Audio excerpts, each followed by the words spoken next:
स्वागत है। आज हम एक ऐसी किताब के कुछ हिस्सों पर बात करने वाले हैं जिसका नाम है द 10x रूल।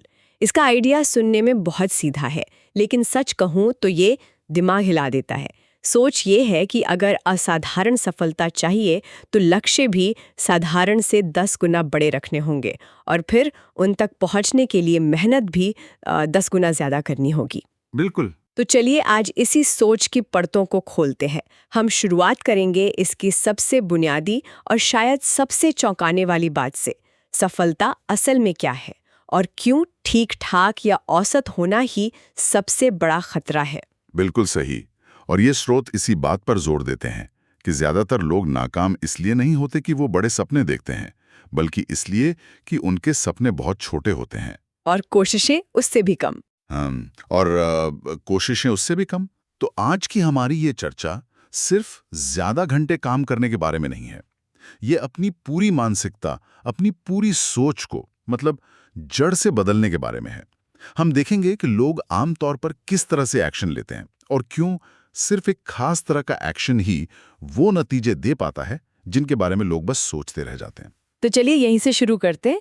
ये किताब सबसे पहले सफलता की हमारी आम परिभाषा को ही चुनौती देती है। कहती है कि सफलता कोई चाहत या इच्छा नहीं है, बल्कि ये एक कर्तव्य है, एक जिम्मेदारी। ये सुनने में थोड़ा भारी लगता है। इसके पीछे क्या सोच है? इसके पीछे तर्क ये है कि किसी भी इंसान, कंपनी या यहाँ तक कि पूरी सभ्यता के लिए जिंदा रहने और आगे बढ़ने के लिए सफलता जरूरी है। अगर विकास नहीं होगा तो चीजें धीरे धीरे मतलब खत्म हो जाएंगी। ये उस आम धारणा को भी तोड़ता है कि सफलता एक केक की तरह है कि अगर किसी एक को बड़ा टुकड़ा मिल गया तो दूसरे के लिए कम बचेगा। हाँ बिल्कुल, ये सोच ही गलत है। मतलब ये जीरो सम गेम नहीं है। बिल्कुल नहीं। इसका सबसे अच्छा उदाहरण आज की टेक इंडस्ट्री है। गूगल के आने से फेसबुक नहीं रुका। सही बात है। और जब माइक्रोसॉफ्ट का दबदबा था तब भी एप्पल ने आकर आईपॉड और आईफोन जैसे प्रोडक्ट से पूरी इंडस्ट्री बदल दी। सफलता की कोई कमी नहीं है, आप अपनी सफलता खुद बना सकते हैं। ठीक है, ये बात तो समझ में आती है।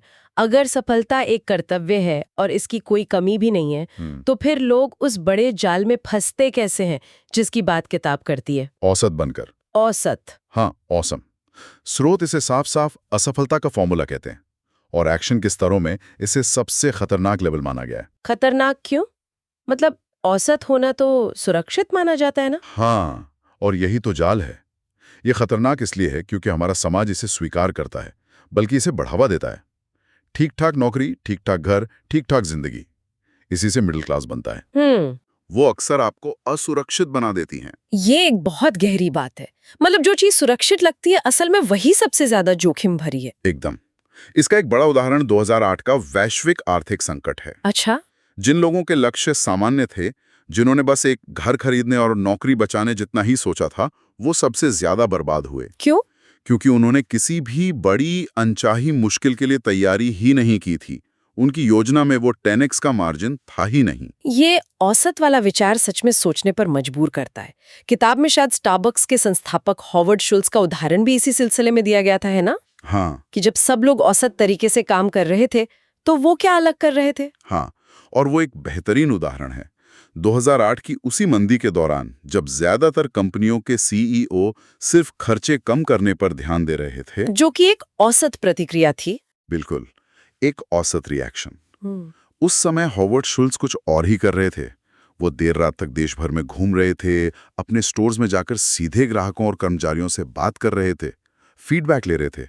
वाह। सोचिए, एक अरबों डॉलर की कंपनी का सीईओ रात में किसी स्टोर पर जाकर कॉफी के बारे में बात कर रहा है। ये औसत एक्शन से मीलों आगे की बात थी। वो जमीन पर उतरकर समस्या को समझ रहे थे। तो इसका मतलब है कि एक्शन लेने के और भी तरीके होंगे। किताब में इसका कोई ढांचा दिया गया है क्या कि लोग किस किस तरह से एक्शन लेते हैं? हाँ, और ये इस पूरी फिलॉसफी का क्या कहते हैं दिल है। किताब में एक्शन के 4 स्तर बताए गए हैं। पहला स्तर है कुछ ना करना। मतलब आलस? नहीं, सिर्फ आलस नहीं। तर्क यह है कि कुछ ना करने को सही ठहराने में, बहाने बनाने में और फिर उसके नतीजों से दुखी होने में भी बहुत ऊर्जा खर्च होती है। अच्छा। तो ये भी एक तरह का काम ही है, बस गलत दिशा में। दिलचस्प है। तो दूसरा स्तर क्या है? दूसरा स्तर है पीछे हटना। ये वो लोग हैं जो किसी बुरी असफलता या किसी की आलोचना के बाद अपने लक्ष्य से सक्रिय रूप से दूर भागते हैं। जैसे कोई कहे शेयर बाजार में मेरा पैसा डूब गया, ये सब जुआ है, मैं अब कभी निवेश नहीं करूंगा। एकदम सही। वो एक बुरे अनुभव को एक स्थायी नियम बना लेते हैं और मैदानी छोड़ देते हैं। और तीसरा स्तर जिसकी हमने अभी बात की, सामान्य एक्शन है। हाँ, ज्यादातर दुनिया इसी पर चलती है। लोग रोज ऑफिस जाते हैं, अपना काम करते हैं और घर आ जाते हैं, और ये तब तक ठीक चलता है जब तक सब कुछ सामान्य हो। बिल्कुल, लेकिन जैसे ही कोई संकट आता है, ये नाजुक सिस्टम बिखर जाता है। तो फिर चौथा स्तर क्या है? चौथा और सबसे जरूरी स्तर, मैसिव एक्शन। Massive action. हाँ, इसका मतलब सिर्फ जबरदस्त एक्शन नहीं है। इसका मतलब है इतना ज्यादा, इतना लगातार एक्शन लेना कि आप बाजार में एक शोर मचा दें, एक ताकत बन जाएं। मतलब इतना एक्शन की इतना एक्शन लेना कि आपकी वजह से नई समस्याएं पैदा होने लगें, जैसे कि आपके पास ग्राहकों की लाइन लग जाए या आप जरूरत से ज्यादा व्यस्त हो जाएं। ये मुकाबला करने के बारे में नहीं है, ये अपने क्षेत्र पर हावी हो जाने के बारे में है। और यही मैसिव एक्शन 10x रूल का असली इंजन है। बिल्कुल। लेखक ने शायद इसके बारे में अपनी जिंदगी से भी कोई कहानी बताई है। मुझे याद आ रहा है कुछ कोल्ड कॉलिंग जैसा। हाँ बिल्कुल, एक समय था जब वो अपने बिजनेस के लिए दिन में 40 कंपनियों को कोल्ड कॉल करने का लक्ष्य रखते थे, जो कि सामान्य से कहीं ज्यादा था। लेकिन असली किस्सा सोशल मीडिया का है। अच्छा। जब उन्होंने सोशल मीडिया पर बहुत ज्यादा पोस्ट करना शुरू किया तो कुछ लोगों ने शिकायत की कि आप बहुत ज्यादा पोस्ट करते हैं। अब सामान्य एक्शन या पीछे हटने वाला इंसान क्या करता? वो पोस्ट कम कर देता। बिल्कुल, इन्होंने उल्टा किया। उन्होंने और बढ़ा दिया। 10 गुना बढ़ा दिया। ट्विटर पर दिन में 2 पोस्ट से बढ़ाकर सीधे 48 पोस्ट कर दिए। 48? हाँ, नतीजा कुछ ही हफ्तों में शिकायतें बंद हो गईं और लोग उनकी तारीफ करने लगे कि वो कितने सक्रिय और हर जगह मौजूद हैं।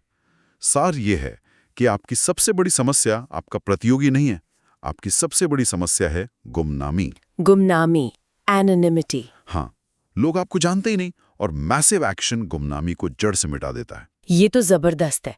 लेकिन इस तरह का एक्शन सिर्फ शारीरिक मेहनत से तो नहीं आ सकता। इसके लिए एक अलग तरह की मानसिकता, एक अलग तरह का ऑपरेटिंग सिस्टम चाहिए होगा। बिल्कुल। किताब जुनून, डर और आलोचना जैसी चीजों के बारे में भी बात करती है। चलिए जुनून से शुरू करते हैं। आमतौर पर जुनूनी होने को थोड़ा नकारात्मक माना जाता है। सही कहा, लेकिन यहाँ जुनून को एक उपहार के तौर पर देखा गया है। सोच ये है कि जब तक आप अपने मिशन को लेके पूरी तरह से जुनूनी, मतलब लगभग दीवाने नहीं होंगे, तब तक कोई भी आपको गंभीरता से नहीं लेगा। यही जुनून आपको वो ऊर्जा देता है जो मैसिव एक्शन के लिए जरूरी है। और ये एक और दिलचस्प विचार से जुड़ा है, ओवर कमिट और ओवर डिलीवर। ये तो उस आम सलाह के बिल्कुल उल्टा है जो कहती है अंडर कमिट और ओवर डिलीवर। हाँ, कि वादा कम करो और काम ज्यादा करके दिखाओ। बिल्कुल। ये फलसफा कहता है कि नहीं, बड़े वादे करो, ऐसे वादे जो आपको डरा दें, और फिर उन वादों को पूरा करने के लिए जी जान लगा दो। ये आपको बड़े एक्शन लेने पर मजबूर करता है। यहाँ बात और भी दिलचस्प हो जाती है। डर का क्या? ज्यादातर लोगों के लिए डर एक स्टॉप साइन है, रुको खतरा है। और ये किताब कहती है कि डर एक गो सिग्नल है। गो सिग्नल? हाँ, डर इस बात का सूचक है कि आप सही रास्ते पर हैं। आप अपने कंफर्ट जोन से बाहर निकलकर कुछ बड़ा करने की कोशिश कर रहे हैं। अगर आपको डर नहीं लग रहा तो शायद आप बहुत छोटा खेल रहे हैं। पाठ में फियर का एक दिलचस्प मतलब भी बताया गया है, फॉल्स इवेंट्स अपीयरिंग रियल। झूठी घटनाएं जो सच लगती हैं। वाओ, तो डर को एक स्टॉप साइन की बजाय गो सिग्नल की तरह इस्तेमाल करना, ये तो सोचने का पूरा तरीका ही बदल देता है। और सलाह ये है कि जैसे ही डर महसूस हो, तुरंत एक्शन लो। तुरंत? हाँ, तुरंत। जितनी ज्यादा देर आप इंतजार करेंगे, सोचेंगे, डर उतना ही बड़ा और ताकतवर होता जाएगा। डर को एक्शन से ही जीता जा सकता है। ठीक है, तो आपने डर पर काबू पाया, मैसिव एक्शन लिया, और फिर अनिवार्य रूप से लोग आपकी आलोचना करना शुरू कर देंगे।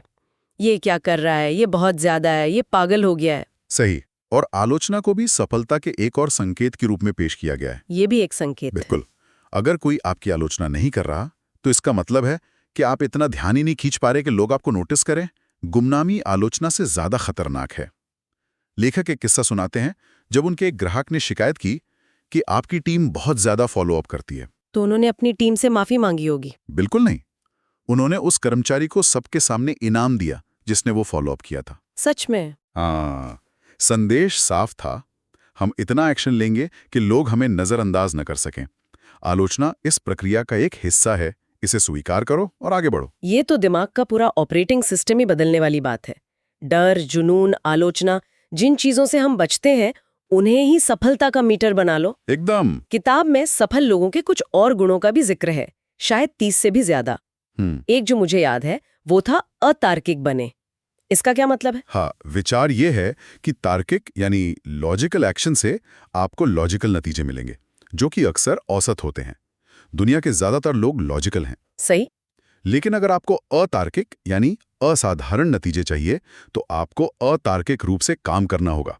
आपको दूसरों की बनाई हुई वास्तविकता की सीमाओं में नहीं बंधना होगा। जैसे राइट ब्रदर्स ने जब कहा कि वो लोहे की मशीन को हवा में उड़ाएंगे, तो वो एक अतार्किक बात थी। बिल्कुल, वो उस समय के हिसाब से पूरी तरह अतार्किक था। और एक और गुण था, असहज रहें, मतलब जानबूझकर मुश्किल स्थितियों में रहना। हाँ, सफलता और विकास हमेशा आपके कंफर्ट जोन के ठीक बाहर मिलते हैं। जिस पल आप सहज महसूस करने लगें, आपको समझ जाना चाहिए कि आप अपने लक्ष्य और बड़े कर सकते हैं। मतलब आराम का मतलब है विकास का रुक जाना। बिल्कुल। ठीक है, लेकिन एक गुण है जिस पर मुझे थोड़ा और समझना है। हर चीज के लिए नियंत्रण अपने हाथ में लें, यहां तक कि उन चीजों के लिए भी जो आपकी गलती नहीं है, जैसे बिजली चली जाना या ट्रैफिक में किसी से गाड़ी टकरा जाना। मुझे ये थोड़ा ज्यादा लगता है। ये तो पीड़ित को ही दोष देने जैसा हुआ। ये एक स्वाभाविक प्रक्रिया है और ये सवाल बहुत जरूरी है। किताब का तर्क ये नहीं है कि आप ट्रैफिक जैम के लिए दोषी हैं। तो फिर तर्क ये है कि दोष देने के खेल से आपकी शक्ति चली जाती है।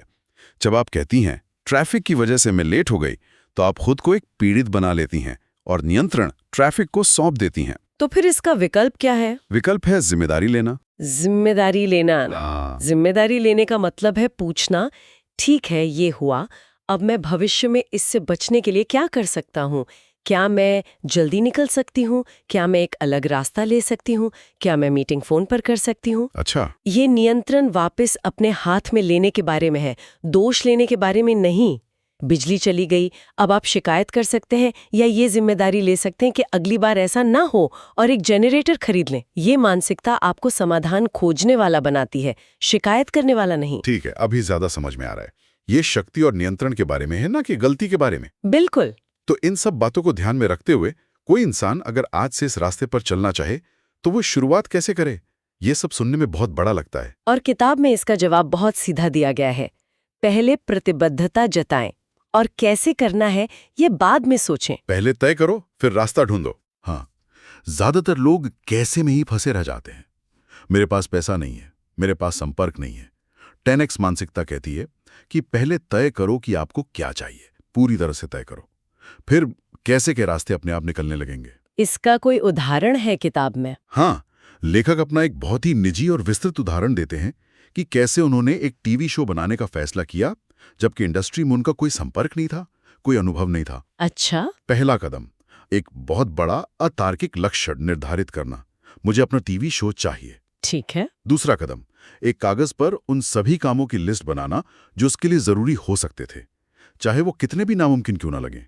प्रोड्यूसर ढूंढना, नेटवर्क से मिलना, पायलट एपिसोड बनाना। और फिर तीसरा और सबसे जरूरी कदम, उन चीजों पर तुरंत मैसिव एक्शन लेना जो उनके नियंत्रण में थी, जैसे कि इंडस्ट्री के लोगों को फोन करना, ईमेल करना और इस बारे में हर जगह बात करना। तो अगर हम आज की इस पूरी चर्चा का सार निकालें तो मूल संदेश ये है कि हमें अपने लक्ष्यों और उन्हें पाने के लिए जरूरी कोशिशों दोनों को देखने का नजरिया बदलना होगा।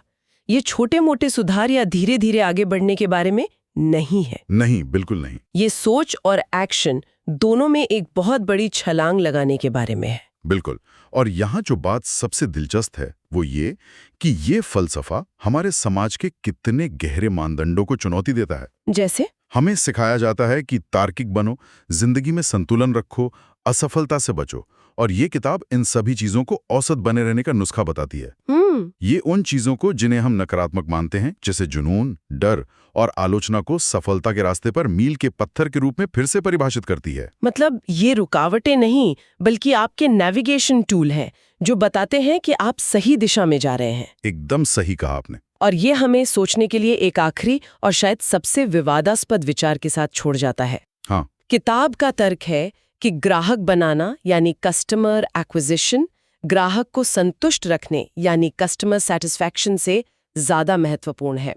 इसका एक क्लासिक उदाहरण दिया गया है कि कैसे माइक्रोसॉफ्ट ने दशकों तक एप्पल को बाजार में पछाड़े रखा। हाँ, क्योंकि एप्पल एक छोटे समूह के लिए एक बेहतरीन, लगभग परफेक्ट उत्पाद बनाने पर ध्यान केंद्रित कर रहा था। और माइक्रोसॉफ्ट? वहीं माइक्रोसॉफ्ट का ध्यान इस पर था कि उनका ठीक-ठाक उत्पाद ज्यादा से ज्यादा लोगों तक पहुंचे। उन्होंने बाजार पर हावी होने को